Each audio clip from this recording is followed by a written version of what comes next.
Hi friends, welcome back to my channel. ಯಾರೆಲ್ಲ ಹೊಸದಾಗಿ ನಾನು ವಿಡಿಯೋ ನೋಡ್ತಾ ಇದ್ದೀರಾ ಸಬ್ಸ್ಕ್ರೈಬ್ ಮಾಡ್ಕೊಂಡು ನೋಡಿ. ಹಾಗೆ ಈ ವಿಡಿಯೋನ ಸ್ಕಿಪ್ ಮಾಡದೆ ಕೊನೆ ತನಕ ನೋಡಿ ಅಂತ ಹೇಳ್ತಾ ನಾನು ಇವತ್ತಿನ ಈ ವಿಡಿಯೋನ ಸ್ಟಾರ್ಟ್ ಮಾಡ್ತಾಯಿದ್ದೀನಿ. ಫ್ರೆಂಡ್ಸ್, ಇವತ್ತು ನಾನು ನಿಮ್ಗೆ ತೋರಿಸ್ತಿರೋ ರೆಸಿಪಿ ಮನೆಯಲ್ಲೇ ಹೇಗೆ ಸ್ಪೈಸಿಯಾಗಿ ಖಾರವಾಗಿ ತುಂಬ ರುಚಿಯಾಗಿ ಒಂದು ಚಿಕನ್ ಒಂದು ಫ್ರೈ ಹೇಗೆ ಮಾಡೋದು ಅಂತ ನಾನು ನಿಮಗೆ ಇವತ್ತಿನ ಈ ವಿಡಿಯೋದಲ್ಲಿ ತಿಳಿಸ್ಕೊಡ್ತಾ ಇದ್ದೀನಿ.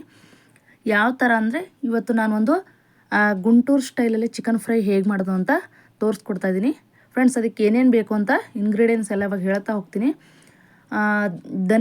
ಧನಿಯಾ ಕಾಳು, ಜೀರಿಗೆ, ಧನಿಯಾ ಕಾಳು 1 ಸ್ಪೂನು, ಜೀರಿಗೆ ಒಂದು ಅರ್ಧ ಸ್ಪೂನ್ ತೊಗೊಳ್ಳಿ. ಹಾಗೆ ಒಂದೆರಡು ಏಲಕ್ಕಿ, ಒಂದು 3 ರಿಂದ 4 ಲವಂಗ, ಒಂದೆರಡು ಚಕ್ಕೆ ಪೀಸು, ಜಾಪತ್ರೆ, ಹಾಗೆ ಒಂದು ಅರ್ಧ ಸ್ಪೂನ್ ಕಾಳುಮೆಣಸು, ಒಂದು 7 ರಿಂದ 8 ಮೆಣಸಿನ್ಕಾಯಿ, ಹಾಗೆ ಅರಿಶಿನ, ಮಾಡಲಿಕ್ಕೆ ಎಣ್ಣೆ. ಇಷ್ಟು ಐಟಮ್ಸ್ಗಳು ಬೇಕು. ಇವಾಗ ಮೊದಲು ಇದನ್ನು ಫ್ರೈ ಮಾಡ್ಕೋಬೇಕು. ಒಂದು ಪ್ಯಾನಲ್ಲಿ 1 ಸ್ಪೂನು ಆಯಿಲ್ ಹಾಕ್ಬಿಟ್ಟು ಸ್ವಲ್ಪ ಬಿಸಿ ಆದ ತಕ್ಷಣ ಧನಿಯಾ ಕಾಳು ಹಾಕ್ಕೋಬೇಕು. ಇದು ಸ್ವಲ್ಪ 1 ಸೆಕೆಂಡ್ ಹಾಗೆ ಸ್ವಲ್ಪ ಕಲರ್ ಚೇಂಜ್ ಆಗೋವರೆಗೂ ಫ್ರೈ ಮಾಡ್ಕೊಳ್ಳಿ. ನೆಕ್ಸ್ಟು ಜೀರಿಗೆ ಹಾಕ್ಕೋಬೇಕು. ಒಂದ್ಸಲ ಟ್ರೈ ಮಾಡಿ, ತುಂಬ ಚೆನ್ನಾಗಿರುತ್ತೆ, ತುಂಬ ಟೇಸ್ಟಿಯಾಗಿ ಕೂಡ ಇರುತ್ತೆ. ಇವಾಗ ಮಸಾಲ ಸ್ಪೈಸಸ್ ಏನೇನು ತೋರಿಸಿದ್ನಲ್ವ ಅದೆಲ್ಲ ಒಂದೊಂದೇ ಹಾಕ್ಕೊಂಡು ಸ್ವಲ್ಪ ಚೆನ್ನಾಗಿ ಫ್ರೈ ಮಾಡಿ. ನೆಕ್ಸ್ಟು ಮೆಣಸಿನ್ಕಾಯಿ, ನಿಮಗೆ ಖಾರ ಜಾಸ್ತಿ ಬೇಕು ಅನ್ನೋದಾದರೆ ನೀವು ಮೆಣಸಿನ್ಕಾಯಿನ ಸ್ವಲ್ಪ ಜಾಸ್ತಿ ಹಾಕ್ಕೊಳ್ಳಿ. ಹಾಗೆ ಒಂದು ಅರ್ಧ ಸ್ಪೂನಷ್ಟು ಅರಿಶಿಣ ಚೆನ್ನಾಗಿ ಫ್ರೈ ಮಾಡಿಬಿಟ್ಟು ಒಂದು ಮಿಕ್ಸಿ ಜಾರಿಗೆ ಹಾಕ್ಕೊಂಡು ಚೆನ್ನಾಗಿ ಸಣ್ಣಗೆ ರುಬ್ಕೊಳ್ಳೋಣ.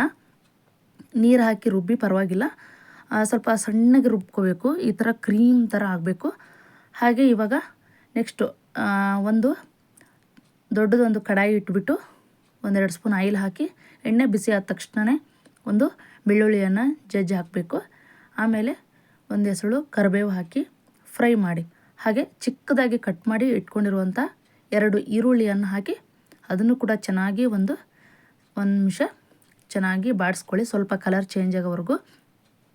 ಫ್ರೆಂಡ್ಸ್, ಇದು ನಿಮಗೆ ಹೋಟೆಲಲ್ಲಿ ತಿಂತೀರಲ್ವ ಅದೇ ಸ್ಟೈಲಲ್ಲೇ ಇರುತ್ತೆ, ತುಂಬ ರುಚಿಯಾಗಿ ಕೂಡ ಇರುತ್ತೆ. ಹಾಗೆ 1 ಸ್ಪೂನು ಶುಂಠಿ ಬೆಳ್ಳುಳ್ಳಿ ಪೇಸ್ಟ್ ಹಾಕ್ತಾಯಿದ್ದೀನಿ.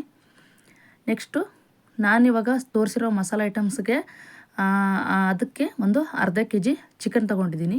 ಚಿಕನ್ ಹಾಕ್ಬಿಟ್ಟು ಚೆನ್ನಾಗಿ 1-2 ಸೆಕೆಂಡ್ ಹಂಗೆ ಫ್ರೈ ಮಾಡಿ.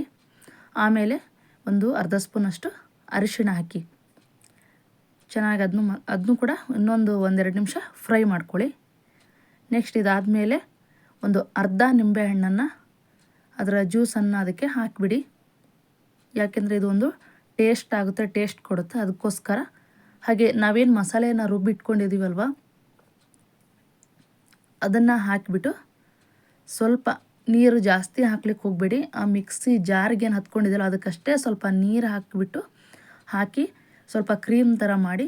ಇವಾಗ ಒಂದು ಲೋ ಫ್ಲೇಮಲ್ಲೇ ಇಡಿ, ತುಂಬ ಜಾಸ್ತಿ ಉರಿ ಇಡಬೇಡಿ. ಲೋ ಫ್ಲೇಮಲ್ಲೇ ಇಟ್ಟು ಚೆನ್ನಾಗಿ ಫ್ರೈ ಮಾಡ್ತಾಯಿರಿ. ಒಂದು ತುಂಬ ಹೊತ್ತು ಇದನ್ನು ಮಾಡಬೇಡಿ, ಯಾಕಂದರೆ ಸೀದೋಗ್ಬಿಡುತ್ತೆ. ಹಾಗೆ ಬಿಟ್ಟರೆ ಚೆನ್ನಾಗಿ ಫ್ರೈ ಮಾಡಿ. ನೋಡಿ, ಈ ಥರ ಬರುತ್ತೆ. ಒಂದ್ಸಲ ಟ್ರೈ ಮಾಡಿ, ತುಂಬ ಚೆನ್ನಾಗಿದೆ, ತುಂಬ ಟೇಸ್ಟಿಯಾಗಿದೆ ಗುಂಟೂರು ಚಿಕನ್ ಫ್ರೈ. ಫ್ರೆಂಡ್ಸ್, ಒಂದ್ಸಲ ನೀವು ಮನೇಲಿ ಟ್ರೈ ಮಾಡಿ. ನನ್ನ ವಿಡಿಯೋ ಇಷ್ಟ ಆಗಿದ್ರೆ ನಿಮಗೆ ಲೈಕ್ ಮಾಡಿ, ಶೇರ್ ಮಾಡಿ, ಕಮೆಂಟ್ ಮಾಡಿ. Thank you.